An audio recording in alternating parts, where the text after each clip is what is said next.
to our annual elector meeting for tonight, the 19th of January 2026 here at the Kalgoorlie Town Hall.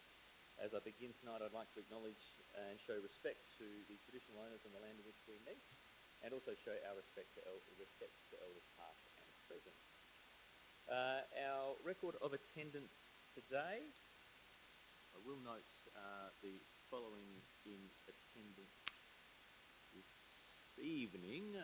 We have Terence Winner, whose role as Deputy Mayor, Deb Boddicker as Councillor of the City of Kalgoorlie-Boulder, Kirsty Deller as Councillor of the City of Kalgoorlie-Boulder, Carla Viskovich as Councillor of the City of Kalgoorlie-Boulder, Richard House as Councillor of the City of Kalgoorlie-Boulder, Vanessa Walker-Dunstan as Councillor for the City of Kalgoorlie-Boulder.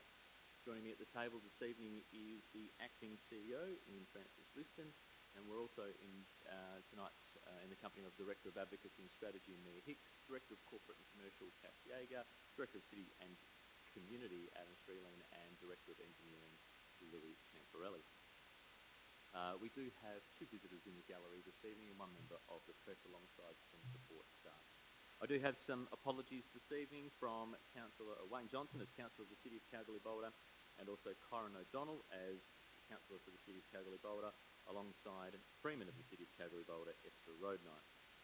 There is no leave of absence previously approved. The consideration for tonight and our annual electors meeting is the annual report and financial statements for the year ended 30th of June 2025. An officer recommendation has been prepared, and that is that the electors of the City of Kalgoorlie-Boulder receive the annual report for the year ended 30th of June 2025, incorporating the annual financial report, the auditor's report, and the Mayor and CEO reports. Is there anyone who would like to move the annual report and financial statements? Deborah Boddicker moving that. Seconder,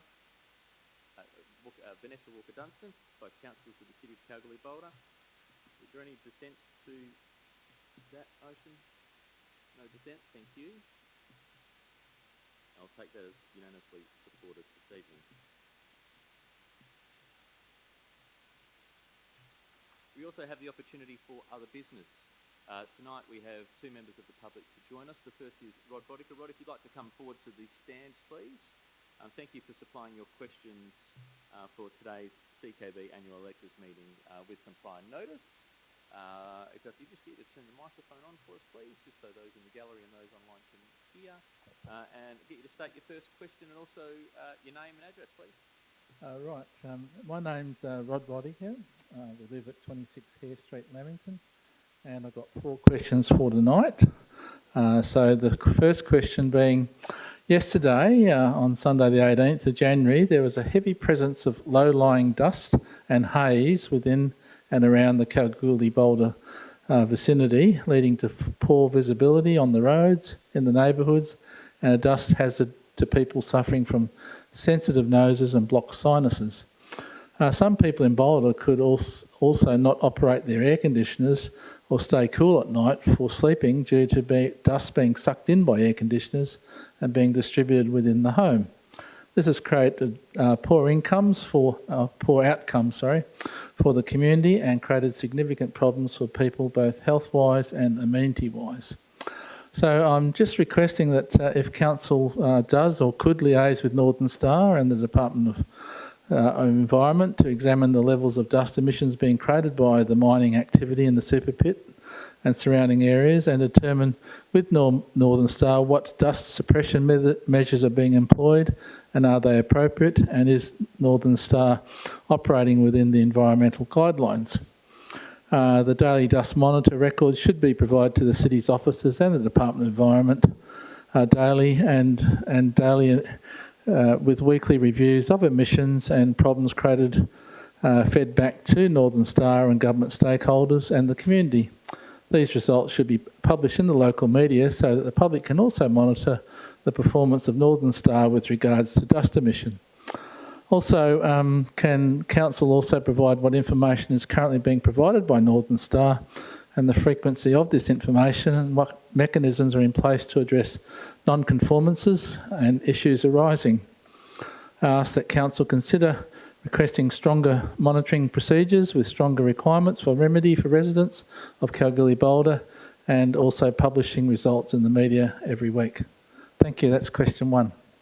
Thank you, Mr Bodica. I will let you know that the City has been in contact with Northern Star. We, as far as I'm aware, as of last week, had no response from Northern Star, and progressing that. We'll get you a further update in writing as part of the minutes of today's meeting.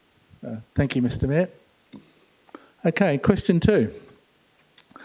Despite previous land releases for residential development and for light industry needs, there appears to be a planned shortage of new residential and industrial land being available for development. This is giving rise to mining companies and contractors looking to develop large temporary mining camps to meet accommodation shortage that we do not want. I request that Council, in liaison with the local member, Ali Kent, and the Minister for Lands, fast-track the next tranche of subdivided land to meet the strong demand for building lots, e.g. 200 to 300 residential lots and plus an additional 50 lots. Thank you, Mr Bodica. You may note that just on the entry into Kalgoorlie-Boulder at the moment, coming in from Coolgardie on the right-hand side, up to 50 lots of industrial land that is due for release very soon. I believe some has already been sold from the plans. So industrial lots are on their way for the city. In regards to the residential lots, we continue to advocate for that, and we'll continue to do that. We'll provide you with the responses to that advocacy as part of the minutes as well. Yep, thank you. Okay, question 3. There are existing large lots that can be used for urban infill and group housing. Some examples are the old drive-in site at Lionel Street and Davidson Street, the old Hannons Golf Club area, which could be made into a local community centre with group housing, and also making this part of town more commercially sustainable, giving a village-type atmosphere. Vacant land is available behind the CKB admin buildings and also in the Johnson Lionel Street area. And I ask that Council and the WA Government look at incentives for developers to build group housing and flats on large lots to make urban infill more viable and provide a vibrant lifestyle base for the community. And I also request that Council, in conjunction with the State, look at incentivising group housing and building in flats. Thank you, Mr Bodica. You'll also note that Council have been working with M Group on a parcel of land on the way to the airport, bordered by Gateacre, Hart, Caspian and the airport. As far as we're aware, that particular project's continuing, and that's got 400 lots in it in a group-style dwelling, up to around 400, I should say. Again, we'll provide you with some further details. Thank you. Right, okay, so question 4. The City of Kalgoorlie-Boulder has many heritage buildings that are in need of repair, improvement and cleaning up. The city maintains a thriving tourist industry for travellers visiting our city, and it is important that visitors and the locals have a positive experience and sense of belonging when visiting the sites around our city and living within our city. Unfortunately, many heritage buildings are vacant, disused, neglected and in need of repair and rebuilding. Current private owners are unable to afford the capital to improve these buildings, and there is little incentive to provide and undertake serious expenditures to improve heritage building to a good standard.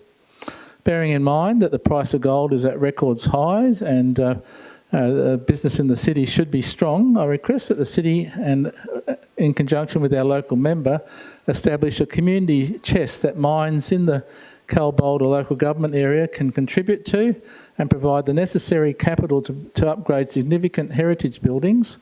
And for example, the Shire Collie has a state-mandated community chest, which is their future fund. And I believe now is the time for Kalgoorlie-Boulder to have its own community chest to maintain our heritage buildings for future generations who will trade on this endowment. Thank you. Thank you, Mr Bodica. I'll take that one as I'm just trying to understand your question in there. That is to look at a community chest for the city? Yes. Thank you, no worries.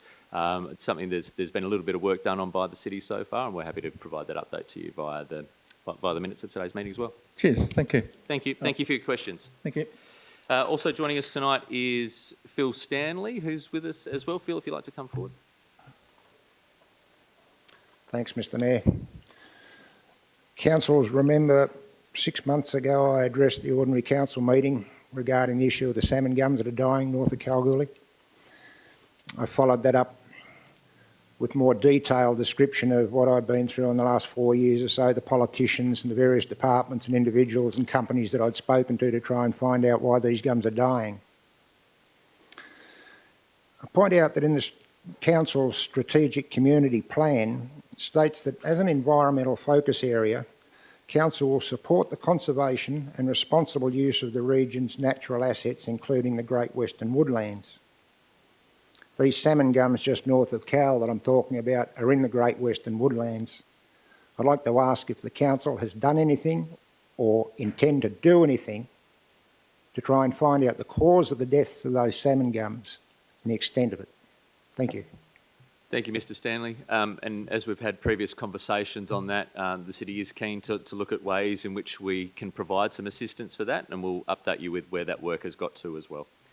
I know it's not too much at the moment, but and not a lot's happened in 6 months, but I appreciate that it's one that you're very passionate about, so thank you for bringing that back to us. No other further questions this evening? With that, I'll close. If you'd like to come forward, Mr House.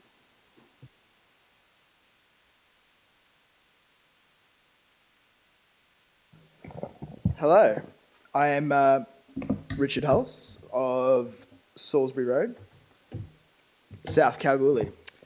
My first idea is to light up our town halls, and I think there's good opportunity with the technology that is available now, and also speaking to some businesses in town. They offer this service. So I think there's a great opportunity for the council not only to provide an improvement to the community space, it gives us an opportunity to celebrate our major events. We have Anzac Day, NAIDOC Day, race round, you name it. The adaptiveness of that technology is we can use local artists to promote race round. We can use local artists to promote NAIDOC Day. I think that's something that's also a great opportunity for local businesses to advertise on that material and promote their business and put some money back into the community's coffers. So that's my first idea. My second idea. Thank you, Mr House. I'll just acknowledge that first and say, as councillor, and it's one that you've been passionate about mentioning at the last meeting, we'll look forward to seeing how that can progress for the city. I think it's a good idea. We'll get there. Question 2. Following on from Mr. Boddicker, and that was very, very well done, Mr. Boddicker, relating to land use and workforce accommodation. So what I think would be useful if there was a tool that the city had where it measured from an economic standpoint if a unit of workforce accommodation is built in our community, what is the multiplier effect? It gives us a tool as local government decision makers that officers can then come to us with a sound methodology, either proven or peer reviewed, and that gives council the confidence to say, yes, this is a project that we must support, or it's a project that we can't support, and here's the evidence why. So I think that would be useful, Mr. Mayor. Thank you. Thank you, Mr House, for those points tonight. I'll take that one to work through. With no further questions, I will close tonight's annual electors meeting at 5:43. Can I thank those who have attended tonight and raised their questions with us, and also for those who have attended in general for tonight's meeting. Our ordinary council meeting begins at 6 p.m. here at the Kalgoorlie Town Hall. Thank you.